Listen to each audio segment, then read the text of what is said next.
Hi everyone, I just wanted to come in really quick and show you what we're going to be working on today. This little tray just turned out so pretty, and the video is going to show the different steps we took to get to this point.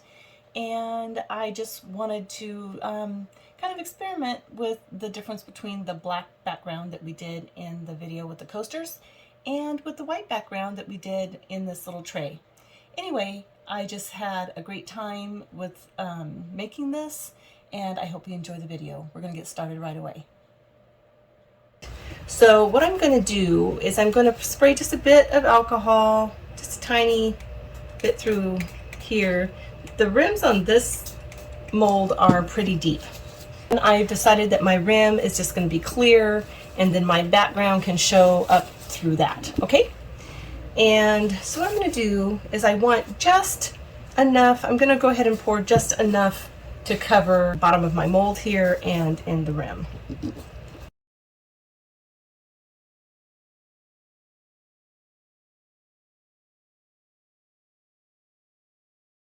Okay. And I'm going to run my heat gun over this real quick. So you know, this top layer, which will be the part facing up, is so important to get it as clear as you can. You don't want any debris in there. You really don't want any bubbles. So yeah. Okay, that's all we're going to do for this step. I will be back when this is completely cured. See you then. Go ahead and start with the flowers here.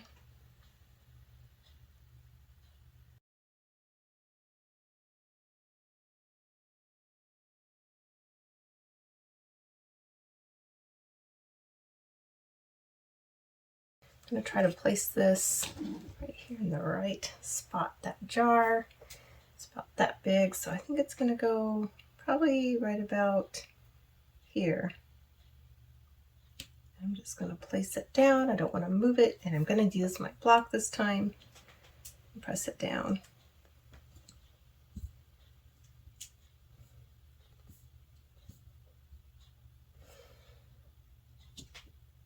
Okay. Oh, look at that. Look at that. Pretty cool. Pretty cool with the block, and that actually looks like it worked pretty well. And the jar is going to be this sky blue.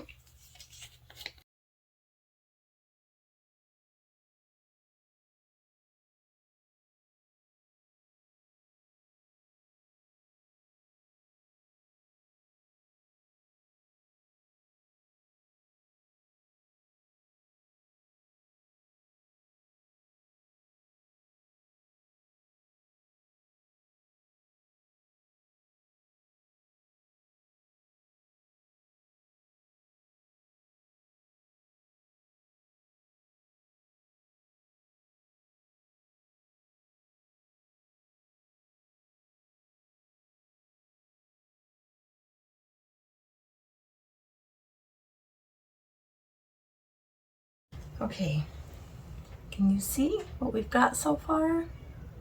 This is so pretty. I'm excited to see it with the white.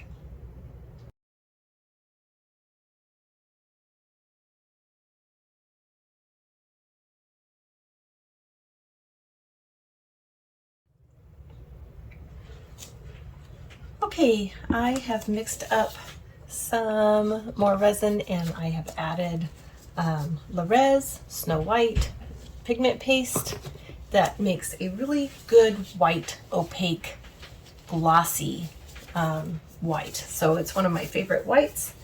So anyways, I am going to go ahead and just pour this tray full, and it'll be ready for us to demold tomorrow. Okay, so I am going to just run this over with my heat gun, and then I'm going to let it cure overnight, and we will demold it tomorrow. All right, thanks everyone. See you then. Hello everyone. Okay, I am back to demold our white tray. I'm so excited to see how it turned out. I know the black one sure turned out really well.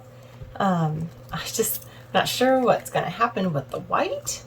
but hopefully it's gonna turn out really just amazing. Okay, are we ready to see it? I'm not sure which way is what's right side up or upside down, but we're gonna just go with it. All right, here we go. Oh, look at this. So, gosh, look how much more vibrant the colors are. Oh, wow.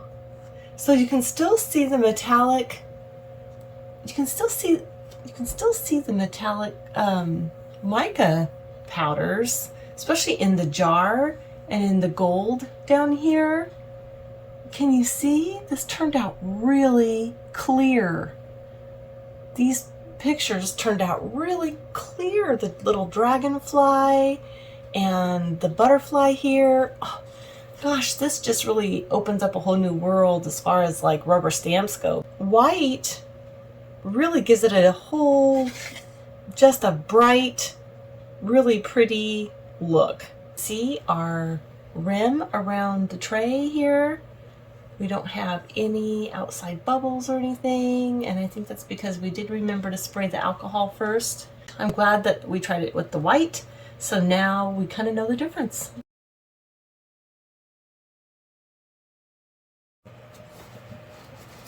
Hello everyone.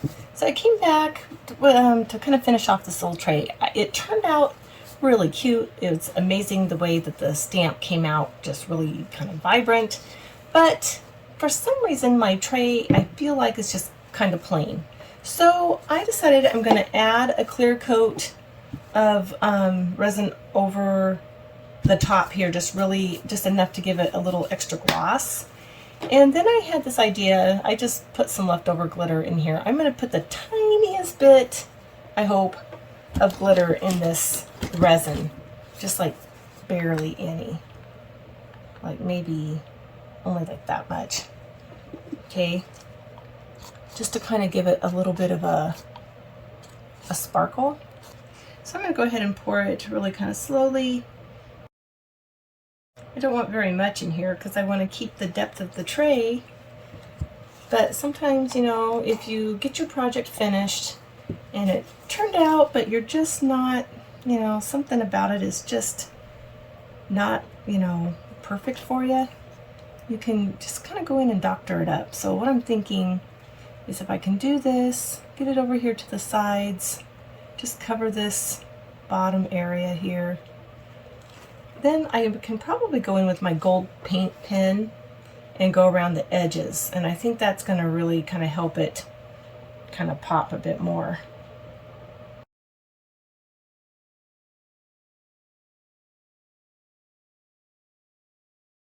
Okay, so can you see how this kind of gave it a little bit of, you know, just kind of a little bit more shine, kind of brings out the picture better, just a tiny bit of that glitter.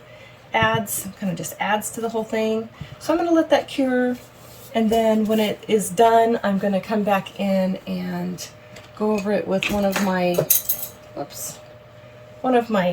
paint markers here. I'm not sure which one. And then I will show you the updated picture. Okay? Hello everyone. Here I am with the finished project, and I really love how it turned out. If you can see, putting the gold edge around the rim here and the little bit of sparkle that we put in that top layer, it just really kind of made this little tray pop. And so anyway, now I just really love the way it turned out. I think it's done, and this was a lot of fun to kind of see the difference between the white and the black backgrounds from the video that we did with the coasters. And the rubber stamps are definitely fun to use with the mica powders, and I'm sure I'm going to be doing this some more in the future. But thanks for joining me, and I hope you enjoyed the video. I'll see you next time.